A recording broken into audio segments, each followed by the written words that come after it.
इनका सिलेक्शन नहीं हुआ है उन बच्चों के बारे में थोड़ी बात मैं करना चाहूंगा। एक व्यक्ति एक जब अंधा हो जाता है, आदमी एक आंख कम जाता है, एक पैर कट जाता है, हाथ कट जाता है, भीख मांगने लगता है। तू भी है राणा का वंशज, फेंक जहां तक भाला जाए। आईएएस का एग्जाम भी एक समय में लोगों को छोटा लगने लगा। महीने भर दोस्तों को बिठा के अपना रोना रो रहे हैं, उनका रोना सुन रहे हैं।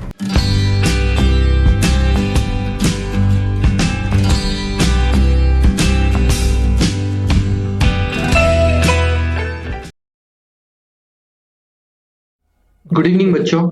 10 फरवरी 2022 को आईबीपीएस पीओ मेंस का रिजल्ट आउट हुआ और एक वीक से 10 दिन में आई होप कि स्कोर कार्ड भी आ जाएंगे। तो आपको पता चलेगा कि जिन बच्चों का सिलेक्शन हो गया है, कांग्रेट्स और बहुत बहुत बधाइयां। जब स्कोर कार्ड पब्लिश होगा तो आपको पता चलेगा किस हद तक आपको इंटरव्यू की तैयारी करनी है। तो 3 तरह के इसमें बच्चे होंगे। एक तो होंगे जिनको बहुत अच्छा मार्क्स आया होगा, कट ऑफ से बहुत ज्यादा नंबर होंगे, 30-40 नंबर ऊपर होगा। वो लोग निश्चिंत होंगे कि इंटरव्यू नॉर्मल भी जाएगा तो वो किसी न किसी बैंक में आ जाएंगे। दूसरे तरह के बच्चे होंगे जिनका एवरेज मार्क्स होगा, थोड़ा सा मेहनत करेंगे तो इंटरव्यू में वो निकल जाएंगे, ना किसी न किसी बैंक में एंट्री हो जाएगी।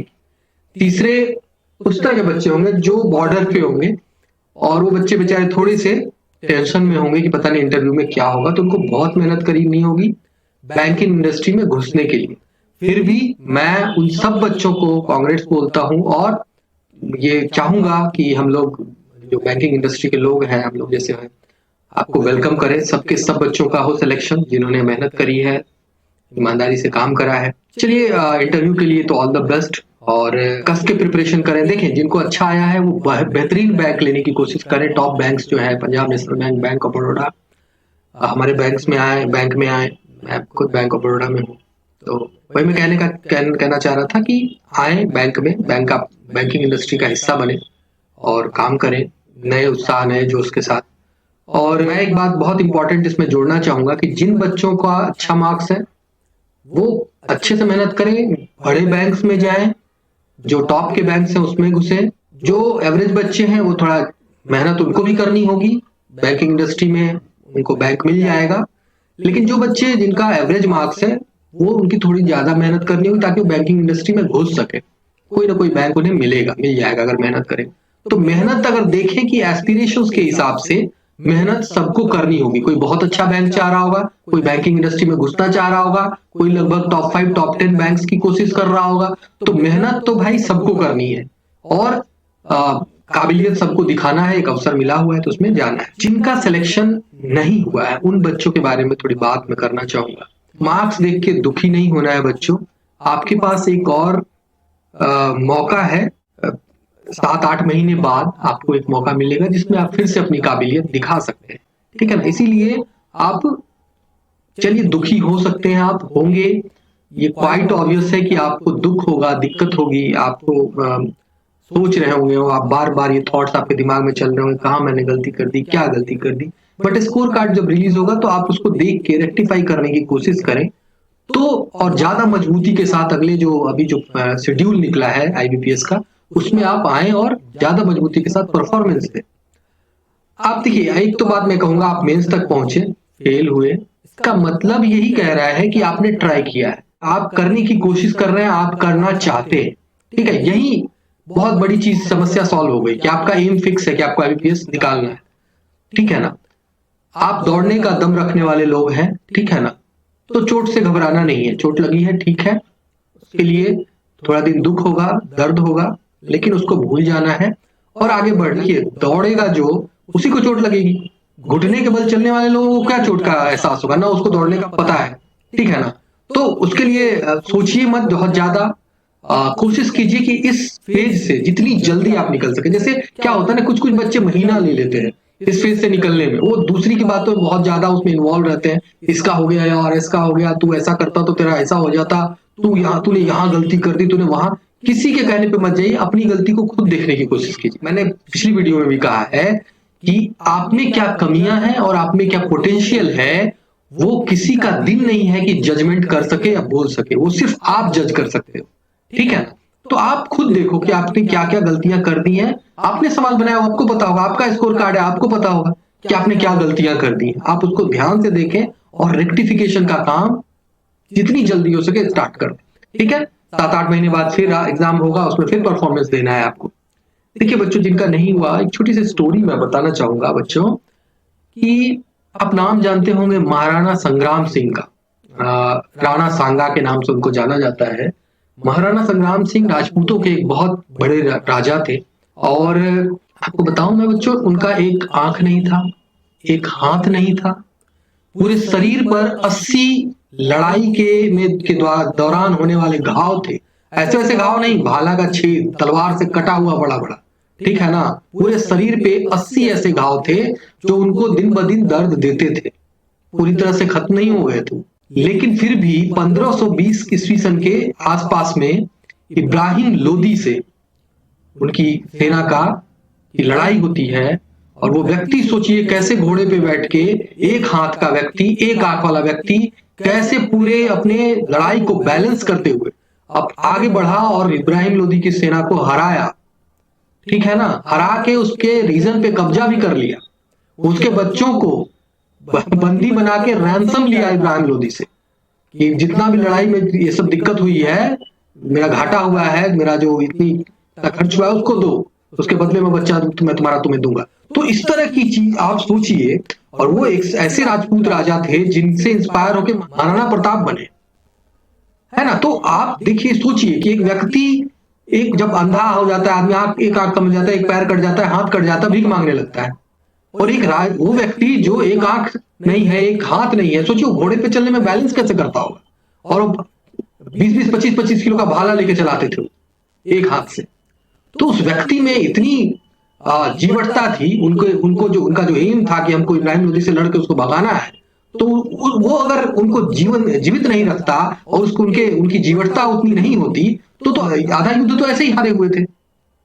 और सोचिए कि इतनी बड़ी सेना का नेतृत्व कर रहे थे एक व्यक्ति जो आधा अपंग हो, वो पूरी की पूरी दोनों हाथ, दोनों पैर, दोनों आंख वाली पूरी सेना का नेतृत्व कर रहा था। वो व्यक्ति कितना मानसिक रूप से कितना शक्तिशाली व्यक्ति होगा वो। तो आपको ये सोचना चाहिए कि आप उस तरह के लोगों के वंशज हैं, ठीक है ना। कहा गया है ना, एक कविता भी है कि तू भी है राणा का वंशज, फेंक जहां तक भाला जाए।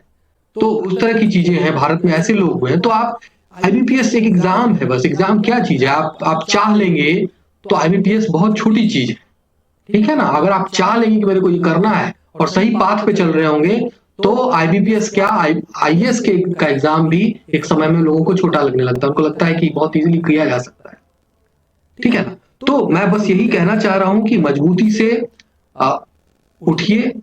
दुख होना, परेशानी होनी या मेंटली इस समय में एक तरह से डिस्ट्रेस में रहना, ये होता है, लेकिन इसको छोटा कीजिए। मतलब ये नहीं कि महीने भर आपका डिस्कशन चल रहा है, महीने भर दोस्तों को बिठा के अपना रोना रो रहे हैं, उनका रोना सुन रहे हैं।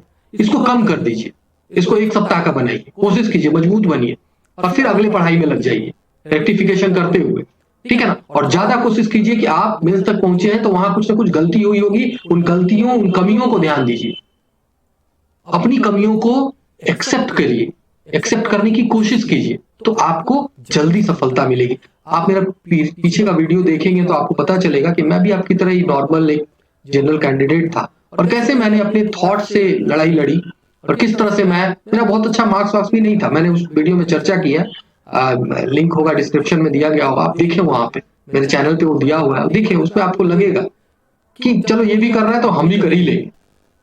पिछली वीडियोस को देखिए, आई होप कि आप इस वीडियो को देख के फील करेंगे, बेटर फील करेंगे, ठीक है। तो मजबूरी मत बनाइए इन सब चीजों को, अपने दुख को कि अब मैं तो क्या करूं, मेरे से तो होगा ही नहीं, ये सब कुछ मत करिए, ठीक है ना। इसमें कुछ मत ध्यान दीजिए, ठीक है ना। आगे फिर करिए, आपको बस एक स्टेप आगे बढ़ना है, मेंस करना है, अच्छे नंबरों से करना है, इंटरव्यू फिर मैनेज हो जाएगा, ठीक है ना। एकदम सोचना नहीं है।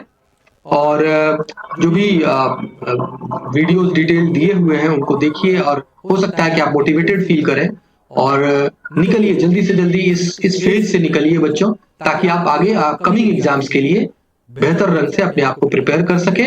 और all the best for all the upcoming examinations, ठीक है ना। आप देखिए, एक बात बहुत इंपॉर्टेंट मैं कहना चाहूंगा कि आपकी लाइफ, आप 22-23 साल के होंगे, 25 साल के होंगे, ठीक है ना, या एलिजिबिलिटी जितनी है उसके अंदर होंगे, ठीक है। आपने अपनी ये 20-22 साल, 25 साल, 24 साल की जो जिंदगी देखी है, उसमें आपने और भी बहुत ऐसे लो पॉइंट्स देखे होंगे। आप उसको याद कीजिए कि वो दुख क्या, उस दुख से बड़ा है ये दुख। जब वो निकल गया तो ये भी निकल जाएगा। ठीक है, और इसको ऐसे निकालना है कि रेक्टिफिकेशन भी साथ साथ करना है मुझे।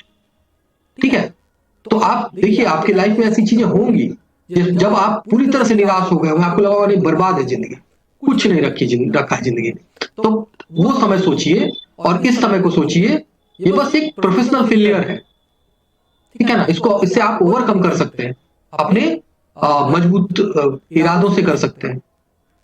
ठीक है, तो मेंटली थोड़ा स्ट्रांग होइए और फिर निकलिए इन सब चीजों से, और आगे आने वाले जितने भी अपकमिंग एग्जाम्स है उसके लिए लग जाइए।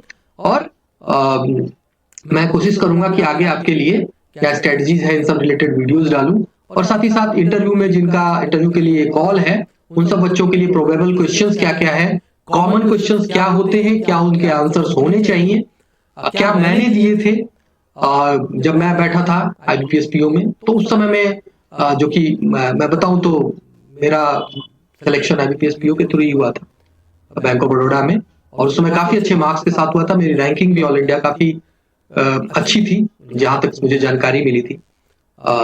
तो मैं कोशिश करूंगा कि मैं अपने एक्सपीरियंसेस से, अपने सीनियर्स के एक्सपीरियंसेस से जो मैंने गैदर किया है उनसे रिलेटेड मैं कुछ ऐसा प्रोबेबल क्वेश्चंस बनाऊं जो इस साल आपसे पूछा जा सकता है।